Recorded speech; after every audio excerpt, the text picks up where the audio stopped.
नमस्कार मित्रांनो, आपल्या देशात मोफत आणि सक्तीच्या शिक्षणाचा कायदा 2009 साली आला. पण शाहू महाराजांनी शिक्षण सक्तीचं करण्याची घोषणा केली होती. त्याआधी मानधन तत्वावर शिक्षकांच्या नियुक्त्या केल्या जायच्या. महाराजांनी ही पद्धत बंद करून 1917 साली पगारी शिक्षक नेमले. सक्तीच्या शिक्षणाची पहिली शाळा महाराजांनी कोल्हापुरातल्या चिपरीपेटा येथे स्वतः सुरू केली. 12 बलुतेदारांची 18 पगड जातींची मुलं मुली शाळेत येऊ लागली. काही कर्मठांना हे आवडलं नाही.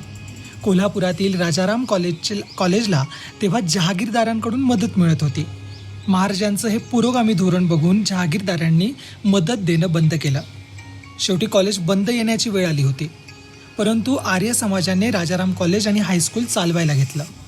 नंतर पुन्हा कोल्हापूर संस्थानने शाळा आणि कॉलेज स्वतःकडे चालवायला घेतलं. महाराजांनी केलेल्या महत्त्वाच्या तरतुदी काय होत्या शिक्षणाबाबतच्या? तर मुलांना शाळेत न पाठवणाऱ्या पालकांना दरमहा 1 रुपया दंड आणि समन्स बजावण्याची तरतूद होती. या योजनेचा भार पेलण्यासाठी 100 रुपयांपेक्षा अधिक उत्पन्न असणाऱ्या नागरिकांवरती 1 रुपया शिक्षण कर आकारण्यात येत होता. महात्मा फुल्यांच्या शिक्षणाचा विचार शाहू महाराजांनी प्रत्यक्षात उतरवला.